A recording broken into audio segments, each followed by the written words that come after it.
Shalom Bapak Ibu dan Saudara yang terkasih dalam Tuhan Yesus Kristus. Kita berjumpa lagi dalam acara Renungan Malam.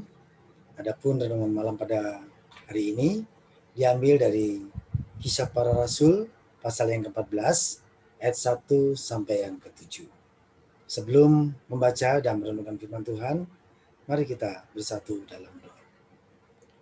Ya Allah, ya Bapa yang kami sembah dalam nama Tuhan Yesus, terima kasih Tuhan, hari ini kami boleh mendengarkan firman-Mu. Berkati hamba-Mu yang menyampaikan firman Tuhan, berkati seluruh umat-Mu, jemaat-Mu yang mendengarkan dan melakukannya dalam kehidupan sehari-hari.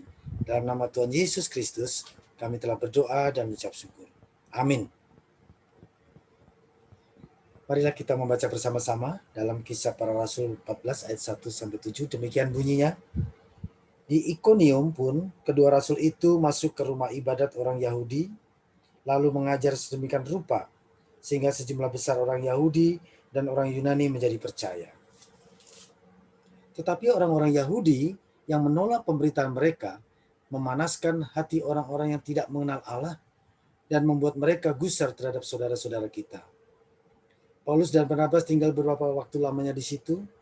Mereka mengajar dengan berani karena mereka percaya kepada Tuhan.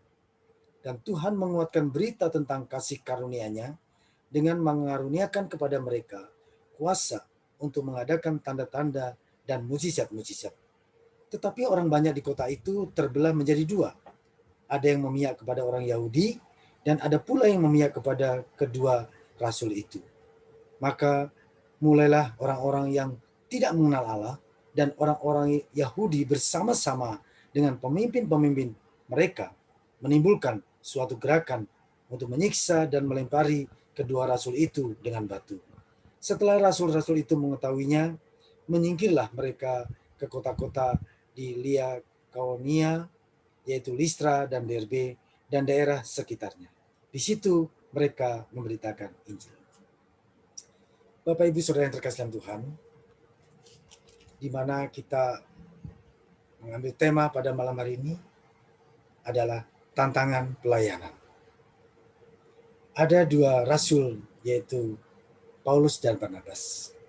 Kitab ini ditulis oleh Lukas, di mana perjalanan Paulus dan Barnabas di daerah Ikonium, yaitu daerah Asia Kecil, dan memang itu daerah bagian Yahudi. Nah, tetapi perjalanan mereka dan pelayanan mereka tidak berjalan dengan mulus, Bapak Ibu Saudara. Dari ayat 1 sampai 5 terjadi pro dan kontra. Bagaimana di sini dikatakan orang Yahudi yang menolak pemberitaan mereka memanaskan hati orang yang tidak mengenal Allah dan membuat mereka gusar terhadap saudara-saudara itu. Tapi Paulus dan Barnabas tidak menyerah begitu saja. Kenapa? Kenapa mereka berani menyampaikan warta ataupun berita tentang Injil itu? Karena di sini dikatakan Tuhan menguatkan berita tentang kasih karunia-Nya. Apa itu kasih karunia? Yaitu keselamatan. Mereka harus menyampaikan berita tentang kasih karunia Tuhan. Tapi itu tadi ada pro dan kontra sehingga terjadilah perpecahan. Dan suatu rencana yang luar biasa bagi seorang pemimpin yang tidak percaya kepada Tuhan. Dia akan membunuh dan melempari kedua rasul itu dengan batu. Bapak Ibu Saudara yang terkasih dalam Tuhan, dalam pelayanan tidak semua berjalan dengan mulus dengan baik. Tetapi jikalau itu bersama Tuhan, kita yakin Tuhan menguatkan kita, pasti itu akan berjalan. Tapi yang kedua, perlunya hikmat. Waktu mereka mendengarkan bahwa dia akan dilempari batu dan akan disiksa, mereka tidak berdiam diri, Bapak Ibu Saudara terkasih. Mereka justru mendengar hal itu dan dia mengetahui dan mereka menyingkir ke kota-kota di Likaonia, di daerah Listra dan Derbe. Bapak Ibu Saudara yang terkasih Tuhan, dalam hal apapun kita yakin dan percaya. Apalagi dalam masa COVID-19 ini, kita yakin dan percaya Tuhan menguatkan kita, Tuhan memampukan kita melalui kuasa Roh Kudus, sehingga kita boleh diberikan kesehatan, kekuatan. Tetapi perlu berhikmat juga. Apa itu hikmatnya? Dengan protokol kesehatan, kita juga harus tetap menjaga dengan baik. Artinya, tidak kita sembarangan. Kemana-mana kita tidak pakai masker. Maaf kata, walaupun kita sudah divaksin. Ada yang sudah divaksin, tetapi kita juga perlu berhikmat bahwa menjaga kesehatan itu adalah utama. Apalagi untuk kesehatan juga orang lain. Itulah Bapak, Ibu, dan Saudara. Tidak hanya dalam pelayanan di dalam gereja, dimanapun berada, dan bahkan dalam masa COVID-19 ini, kita perlu hikmat dari Tuhan. Karena pelayanan, karena apa yang disampaikan melalui pemberitaan Injil, itu benar adanya.